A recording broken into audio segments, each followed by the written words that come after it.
Welcome to TDSI. Ngayong araw, isa na naman pong OFW ang aalamin natin kung ano-ano ang mga naging journey niya inside TDSI. Samahan niyo po ako, here's Sir Jason Tagikla. Hi, Sir Jason! Hello, ma'am. Sir Jason, can you please introduce yourself? I'm Jason Kagitla, currently working here in South Korea, factory worker.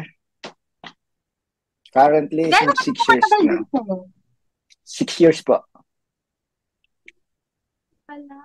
So, from a factory worker, paano mo po nalaman? Meron ka na bang background sa trading prior TDSI? Meron na po since 2020. Pandemic time. Ano sir, international market na rin ba to o local market lang? Nagsimula ako local pa lang, PSE. So, ito yung first time mo sa international market. Yes po. How did you learn about TDSI, sir? I have mutual friend na matagal na siya sa trading and nasabi niya sa akin about sa TDS, dati pa TDS. Then nakikita ko lagi yung post ni Ma'am Leones about TDSI. Then nag-join na po ako doon. So, kailan sir to? Kailan ka po nag-join ng TDSI? Nung lang po, this April 2023. Batch 2 po ako, batch 2. Yes po. For you, Sir Jason, what is TDSI and what were your expectations upon joining? Nung nag-join ako, alam ko kasi maswerte ako kasi alam kong mabait si Ma'am Leones, tsaka matagal na rin akong followers niya eh. Kaya finish ko na lang. Kahit mahirap sa schedule kasi nga dahil ng work.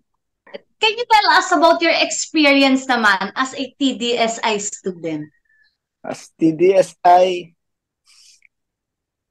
sulit ang lahat ng experience ko. Nagsimula kami sa una, sa mga lesson muna, then pinag-trade na kami in a small lot hanggang tumataas na yung lot para hindi kami ma-wipe out. At saka tinrain kami na sa kilos, keep your losses small. Ano naman yung mga activities nyo inside TDSI? Every week may po kami live session with Ma'am Leones, and then every day nagpapadala din po sila ng lessons na need naming basahin tsaka sa aming pagtitrade. Kumbaga talagang everyday talagang nire-remind kayo and may mga new learnings kayo inside. Yes po. What are the 3 best things naman, Sir Jason, about being a TDSI student? First, we have RMs na laging nandyan.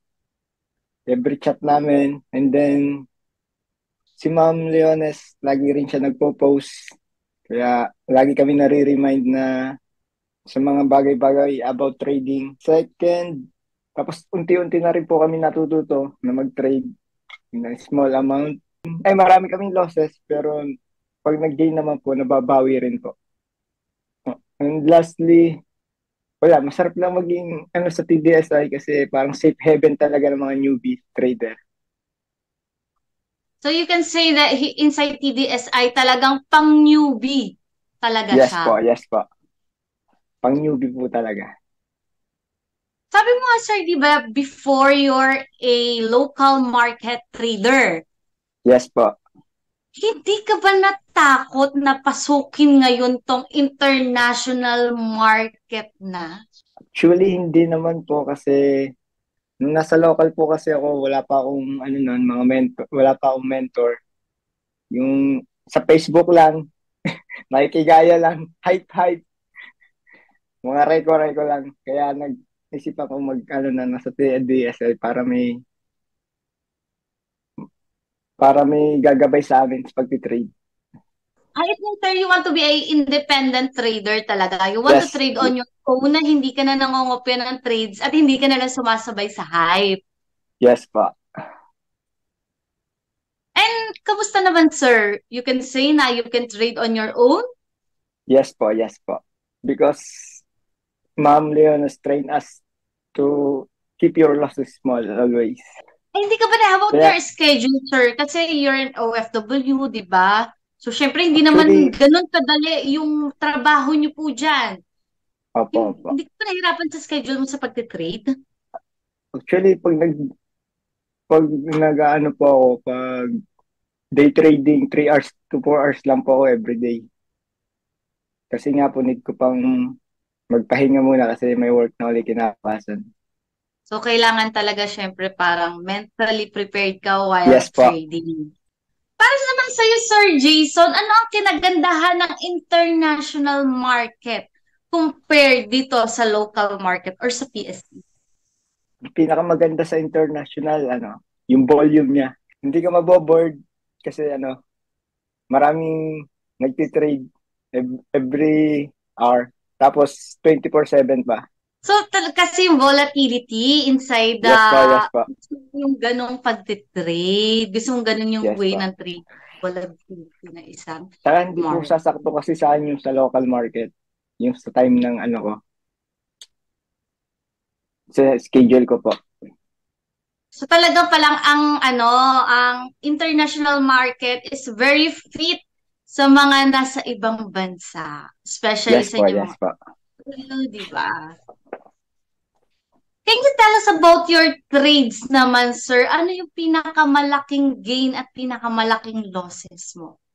Pinakamalaki ko pong losses about $60 in one trade because nagka-typo error po ako nun. Nagkamali po no ako ng pindot ng lots. Sa halip na 0.5, naging 0.5 lots. Then in seconds lang, nahit agad yung stop loss ko. Hindi na, nakita ko na lang no, sa history ko, 0.5 lots na pala yan.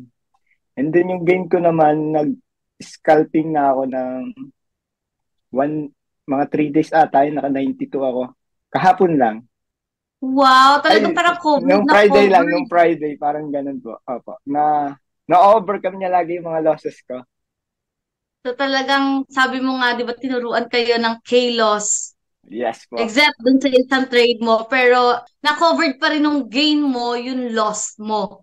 Yes po, yes May po. kita ka pa. And did you experience, sir, several losses? And how did you deal with it? Sa loss naman po kasi dati nga po, nasa local market pa ako, lagi po ako nag-all in. Tapos, medyo nasanay na rin po sa mga losses. Kaya, nung napunta po ako sa TDSI na sinanay po kami ni Ma'am Leones na kailangan yung mga trades namin, hindi kami nag-all in. Yung mga 10% lang ng mga portfolio mo, ang kailangan mong i-trade in every trade para kung magka-losses man, hindi siya mawa-wipe out agad-agad. Talagang may control sa Yes pag-trade. po. Hindi basta-basta trade lang at hindi kayo basta-basta tinuturuan lang. Yes po. Aside dun sa sinabi mo kanina, sir, na nagkamali ka ng lot size. Instead na Yeah. 0.0 something, naging 0.5 siya. Ano na pa yung mga mistakes na nagawa mo? And how you overcome those mistakes? Um, nag, nung nagsunod-sunod na po yung mga losses ko, nag-revenge trade po ako. Tapos sa halip na makabawi, lalo po siya nag-loss na nag-loss. Opo, nung ano pa nun, nung mga 2 months pa lang siguro ako nun sa TDSI. And then, tapos nagbigay si ma'am ng mga checklist na kailangan bago ka mag-trade, ano yung mindset mo talaga, naka-focus ka talaga. Yun po, unti-unti na po akong nakabawi. Nagbago na po yung mindset. Pag loss, So loss na talaga, lang. Yung pag gain, gain talaga na lang. big help din talaga yung mga tips na ginagawa sa inyo ni ma'am. Mga tinuturo sa inyo ni ma'am inside the course. Yes po. Malaking help po talaga. For you, sir, was trading hard? Nung nag-umpisa po ako, mahirap po talaga kasi marami ka po dapat talaga pag-aralan. Mga candles, ganun, mga charting. Pero sa tulong din po ng mga libro ni ma'am, unti-unti ko na rin po nasanay, natuto. Kasi marami na rin po ako nabili na books ni Ma'am Leones since nag-start pa lang. How about trading in international market? Is it hard? Sa tinuro sa amin, sa pinagdaan ako sa TDSI, sa una mahirap, pero habang tumatagal, nasasanay ka na.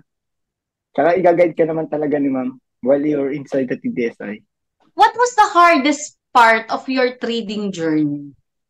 Schedule. Laging kailangan magpuyat pa para makapag-trade. Talagang Yun po, kasi syempre schedule. kailangan mo pa kinabukasan, magtatrabaho ka ulit. Kasi Sunday lang po yung rest day talaga. And it happens na close naman ang market every Sunday. Opo. So, Sir Jason, how does it feel ngayon, di ba? Na finally, graduate ka na. Masaya po ma'am kasi lahat ng puyat, ng pinag-aralan, and lahat ko na napag-aralan ko, naiaano ko ngayon sa trade ko. Nadadala ko ngayon, every trade na magte-trade ako. And thank you sa RM ko na laging everyday nag-PPM, nag-email sa akin para mag-remind everyday. So, Sir Jason, ngayon you can say na you're an independent trader na talaga? Yes. Na kaya mo lang mag-trade talaga on your own without dun sa mga hype, di ba? Without following those recommendations. Yes po, I can say na yes, I can be an independent trader right now. Will you add, sa ngayon nga sir, di ba, sabi mo na nag-gain ka na, di ba? Kumikita ka na talaga dito sa TDSI. Will you recommend TDSI sa mga friends, family members, and relative mo to be part of our TDSI course? Yes po, plan ko nga po, para pag-uwi ko, ituturo ko sa mga kapatid ko. Pag-uwi ko ng Pinas. And then, yung mga friends ko po dito, iaalok ko rin po sa kanila na magandang mag-aral ng stock market at lalo na sumali sa ng TDSI. Do you have any message, sir, sa mga kapwa mo trader na gusto rin sumali or gusto rin subukan ang international market? Message ko lang is, huwag kayong matakot. Same lang naman yung local market at saka international. Mas tingin ko nga mas maganda pa nga sa international kasi for 24 hours pwede ka mag-trade eh. Kahit mahirap yung schedule. Kahit may may work ka sa umaga, pwede ka mag-trade sa gabi. Ganon. Mas madali siya kaysa sa local market. Especially pag may work ka talaga. So, sir, do you have any final message po? Thank you sa aking RM na si Ma'am Jack and kay Ma'am Leones. Thank you, TDSI. God bless us all. So, thank you so much, sir, na finally, di ba, hindi ka na lang sumusunod sa mga hype, sa mga reco. Ngayon, kaya mo nang mag-trade sa sarili mo. Yes po. So, guys, if you want to be a trader, you want to trade on your own, we would like to invite you to join TDSI sa 2024. Mag-open po ulit tayo ng bagong batch sa 2024. If you want to be like Sir Jason, na dati is follower lang ng mga trades, talagang sumasabay lang sa hype, sa reco, ngayon nakakapag-trade na ng sarili niya. So thank you so much, Sir Jason. We're very proud of you po na talagang masasabi mo na ikaw ay isa ng trader. Diba? So thank you so much, Sir Jason, and congratulations po. Thank you po. Thank you, ma'am.